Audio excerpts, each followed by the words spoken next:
Hey everybody, welcome to So Many Sequels, your book club for movies. I'm Josh. And I'm David. We are without Garrett this week. Mm-hmm. We're just on a roll this month. Last week we did Garrett and I did the show without you, Mm-hmm. David, and now we're doing it without him. The week before we didn't even do one at all, and we already talked about that last time, so we don't need to rehash that. Suffice it to say, it's been a month, and we're Mm-hmm. just trying to roll through it anyway. So Yeah. Garrett is at home taking care of business.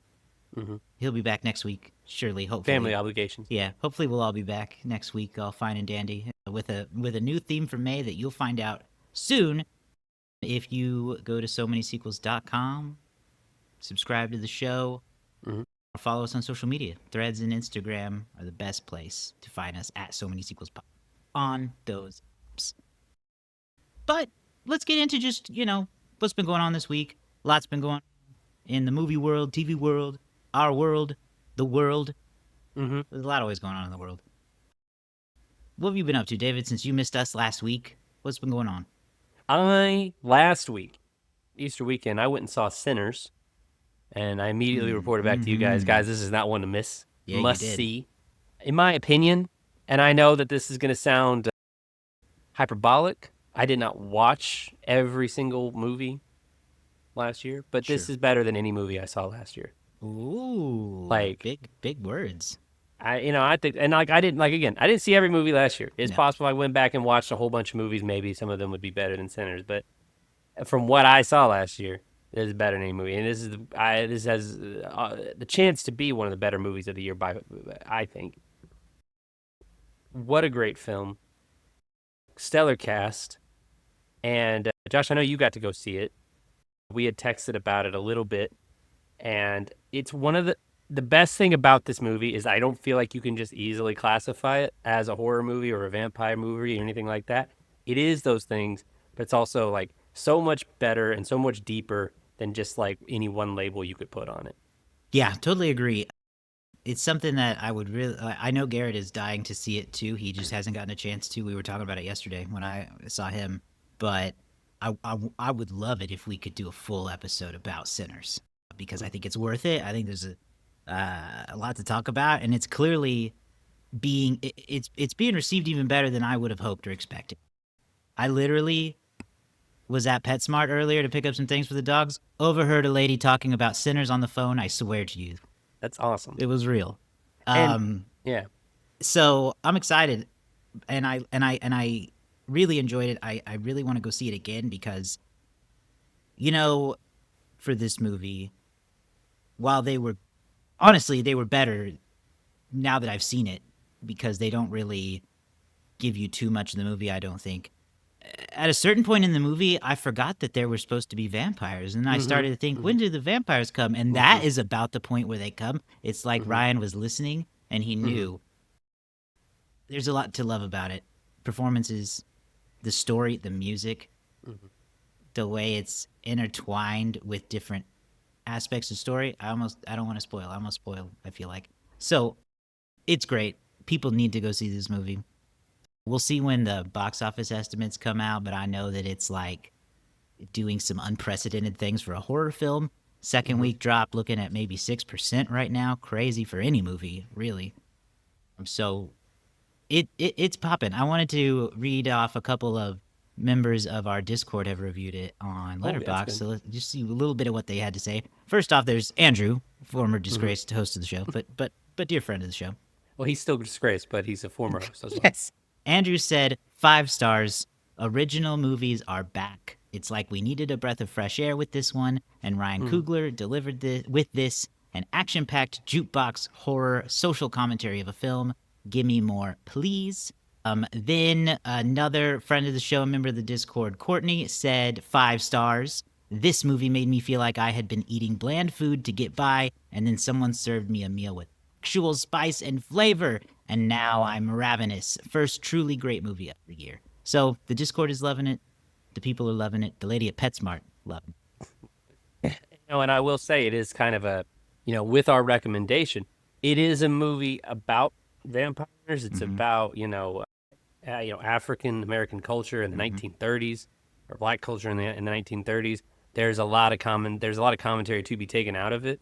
There are probably reviewers who are better equipped to speak to that than we are, but I can Sure. honestly say it is the kind of movie that really will, I think, has the potential to really foster your imagination as well.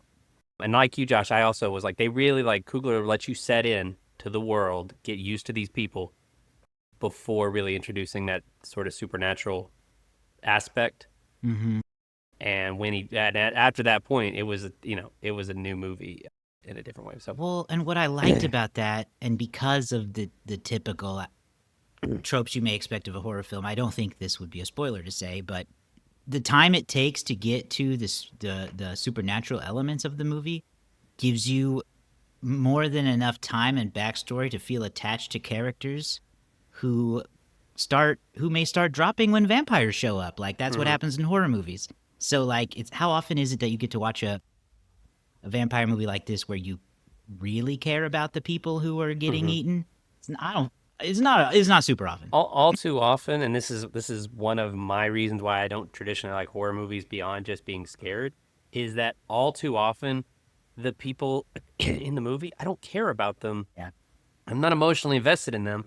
So their dying is just like it's just I don't know, it's just fodder Hmm. for cool, fun death scenes or, for people who enjoy that sort of thing.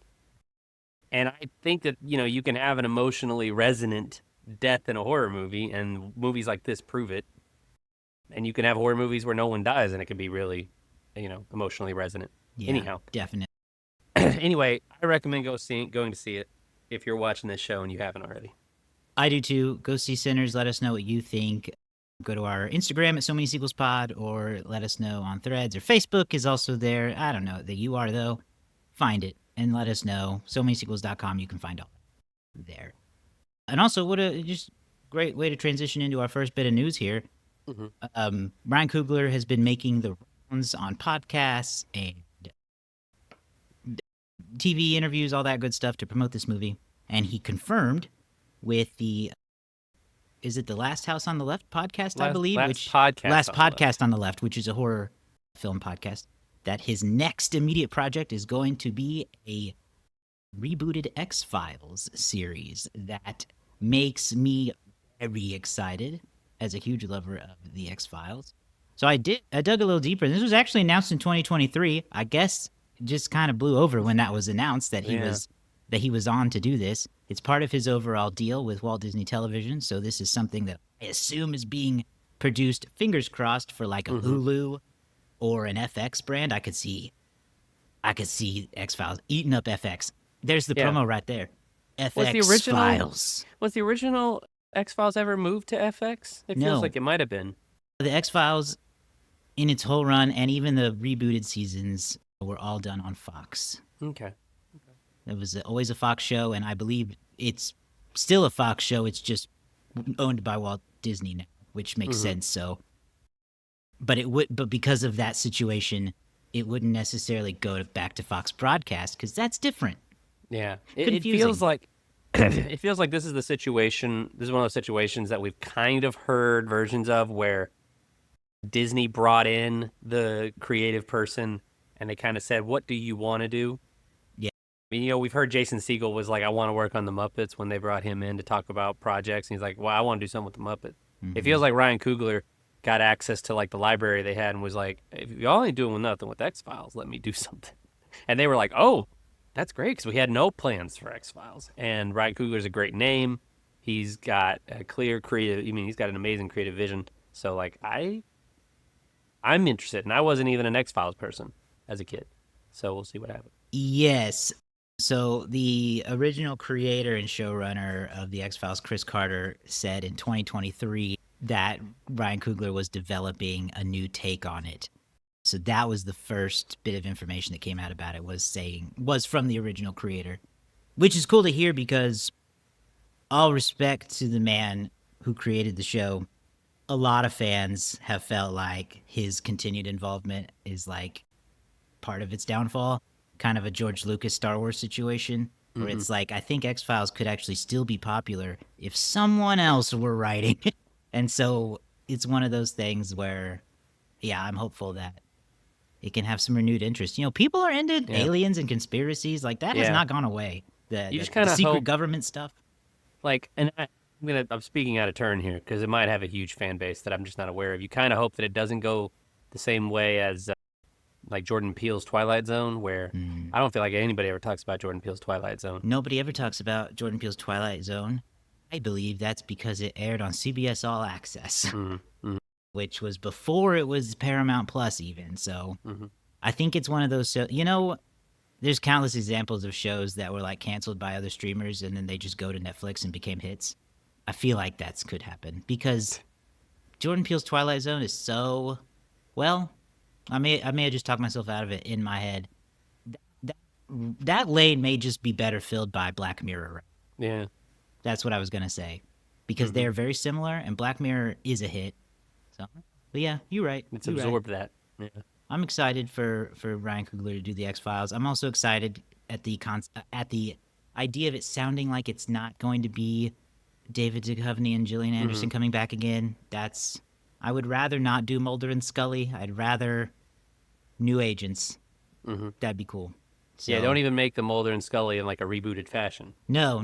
If they do anything, like, I'd be okay with them maybe being retired agents, and these are like the new agents in that department, but don't make them the stars. The X-Files needs to be run by new, fresh agents. Maybe it's a department that has survived getting doged or something. You know what I mean? Like, they're in the back corner of the CIA, and Doge didn't see them. Because they had their files all properly hidden. They were X'd. Yeah. Okay. That's Ryan Coogler's X-Files. I'm really looking forward to that.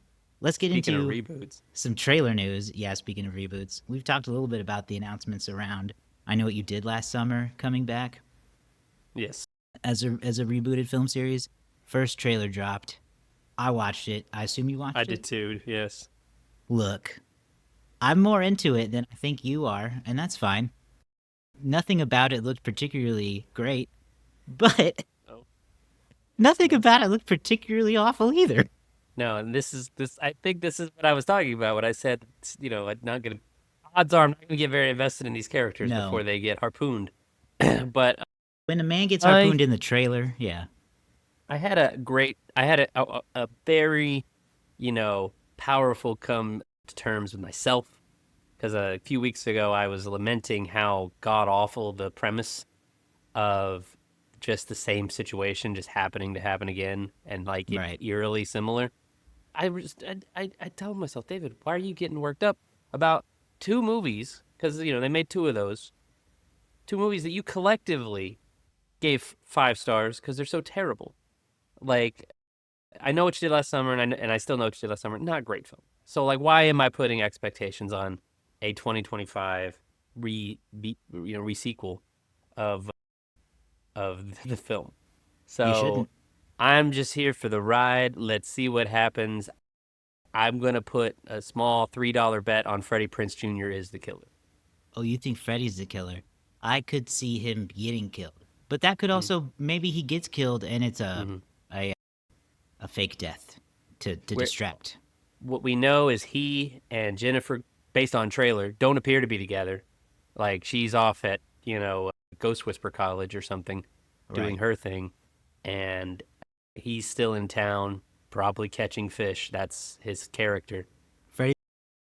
And it just, the last thing we saw in this franchise was the fisherman breaking into their house. And then they left off on a cliffhanger. True. So I think they got divorced, but somehow he got, infected with I need to be the killer now. My franchises are warping all together in my head now, and I'm like, is this gonna be that the fisherman is death and death needs to finish his mission? Final destination is all coming together. All blending together. We need a Scream, I Know What You Did Last Summer, Final Destination crossover event. Yes, that would be fun. I Know What You Did Last Summer will drop in theaters this summer in July, I believe. So look forward to that if you're into the slasher movies. Next up, this is not a reboot, but we've got with the Predator and Alien and all that, I don't know what's a sequel and what's a prequel anymore. Yeah. But Predator Badlands dropped its first trailer recently. This is a new take on the Predator franchise where he may be portrayed as the protagonist. What are your thoughts on this? I really liked Prey. I ended up watching it Yeah, I liked Prey a a lot little bit too. afterwards. And solid film. The Predator franchise had a lot of ups and downs. This seems very different. It does seem like we're getting a Predator that's like the protagonist. We're seeing it from their perspective. They seem to be on some alien planet going through maybe some sort of trials to become a hunter or something. I don't know. There's a lot of questions. Yeah, I'm not like I'm not super into it, but at the same time, Prey was very good. So I'm willing to give I'm willing to give this a chance if I get the time. This I think November. I feel like it's out. I forgot to look and see when it comes out, but I feel like it comes out closer to the end of the year. What Yes, about I was you? just looking for that. It's Yeah. November 7th. It'll come out in theaters. I mean, I'm intrigued. This is not a franchise that I'm super invested in. I did really like Prey a lot, like you did Mm. too. That was a Hulu release, I think. You should check out Prey. What does interest me about this is, I know Elle Fanning is a great actress. Mm. I'm intrigued by Dan Trachtenberg's involvement with him having done Prey and our favorite Cloverfield movie, 10 Cloverfield Lane, That's right. Yeah. with Mary Elizabeth Winstead and John Goodman. So he's got a good record. Elle Fanning's got a good record. I'm hopeful it's good, but I'm never. This is not something I'm gonna get, hyped up on the trailer. We'll see. We'll Right. see. Predator Badlands. That will come out November 7th. Finally, on our news section today, a new to streaming movie coming out this year called Heads of State. I don't know if this feels timely or not. Well, I mean, it doesn't really, in some sense. It feels timely in the sense of not taking being a leader seriously, I guess. But in Heads of State, we have John Cena as the President of the United States and Mhm. Idris Elba as the Prime Minister of the United Kingdom. Seemingly on the closest thing to a buddy cop comedy without them being cops, although Yeah. is a president a cop? It fits who you ask. Depends who you ask. This is coming to Prime. Your thoughts? It is exactly what you would expect based on the description we just gave it. If you have not seen the trailer yet, I do recommend it. John Cena can be very funny. Idris Elba, also very funny. We saw them in Suicide Squad together, which had to be part of the genesis of this, I would think. They do have fun chemistry, but it does not look, I don't know. It looks like it's going to be kind of goofy and funny with some big action set pieces, but I don't know. I don't anticipate it being very good. It's Look, going to be background noise for I we've think a lot of people. seen the take on the funny president with what was it? When Chris Rock was the president. And, Yeah. was that also called Head of State? I think that was Head of Oh State. gosh, what was that called? That might have been called Head of State. But this is Heads Man of of the State. Year. This is Heads of State. And we've seen the action. We've seen White House Down and Olympus Has Fallen. There's only one action hero president to me. Is Harrison Ford from Air Force One. John Right. Cena can't. I just can't. There was that movie where Robin Williams was the president, which I think was called Man of the That Year. one was called Man of the Year. Yeah. It was Chris Rock was in Head of State. There was also some movie where I feel like John Candy was the president. Of course he I can't remember was. what that was called, or he was like a king or something. We'll see. I put this on here just to rib Garrett because I thought he would get a kick out of it. But yeah, I'll watch it. I mean, I'm not gonna pretend that like I'm not curious enough to at least try it out. This could be this could be John Cena's like attempt at testing his own run for the presidency. Could be. Everything's on the table these days. The funny thing is though, Him and it's The such an Rock obvious in a joke. primary. It's such an obvious joke, but like he almost does appear.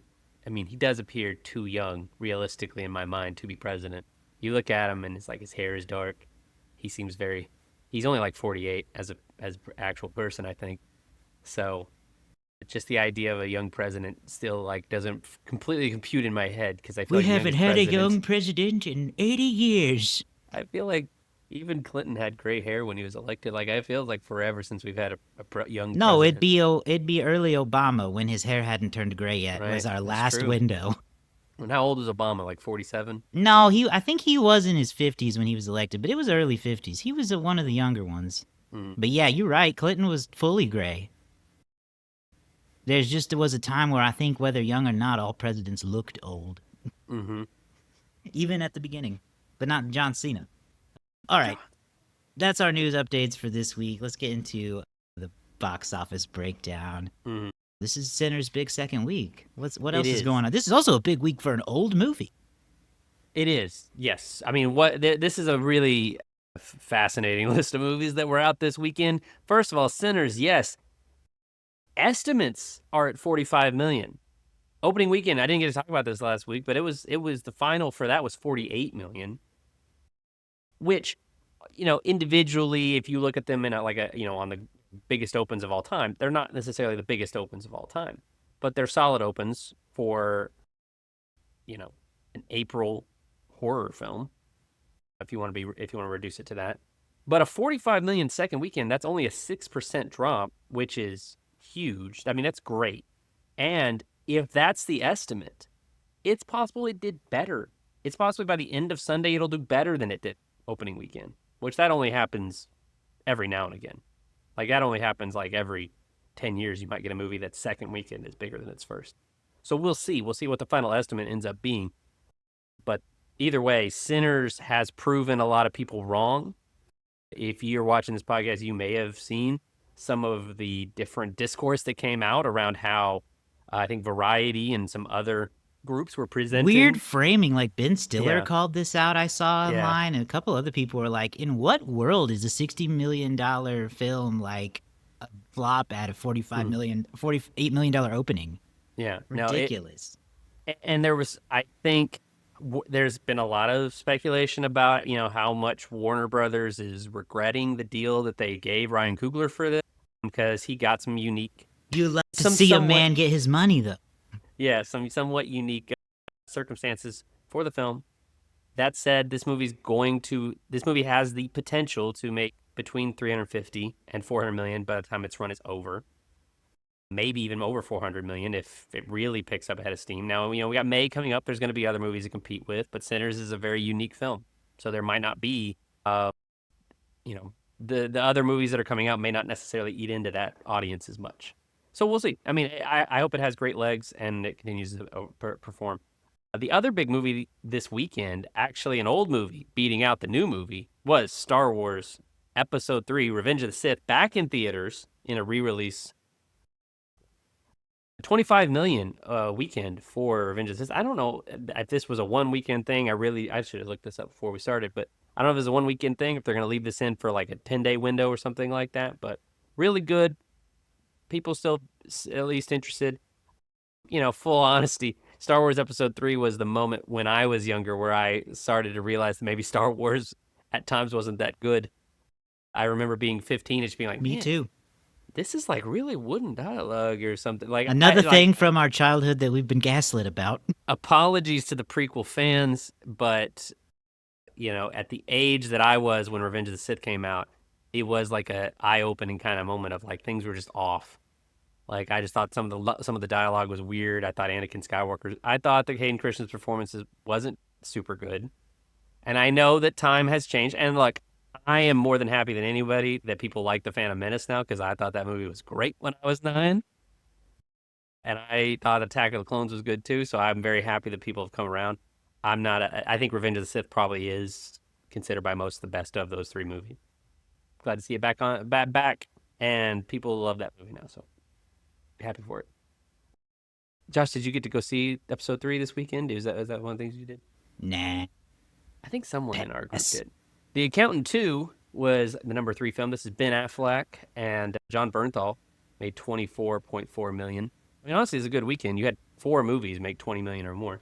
And then the Minecraft movie, it slumped down to 22.7 million in the number 4 spot. One of the other debuting films this week, horror video game adaptation Until Dawn brings in 8 million, probably a little below what they hoped for that. But I think that movie kind of alienated some of the fans of the video game by kind of changing the narrative that they of the story of the game. So that's at least what I saw online in terms of discourse. But yeah, that's your top 5 for the week. Sweet. All right. Well, that's gonna do it for us this week. We have, or this episode, we've got Matilda coming out later this week to wrap up book club month. So stay tuned for that. Be sure you subscribe to the show on YouTube, on Spotify for videos, or wherever you get podcasts to get the audio version. We will have more details about our May plans coming up pretty soon. So again, keep an eye out for that. That's it. SoManySequels.com. You can join our Discord, find our past episodes there. We'll see you guys soon.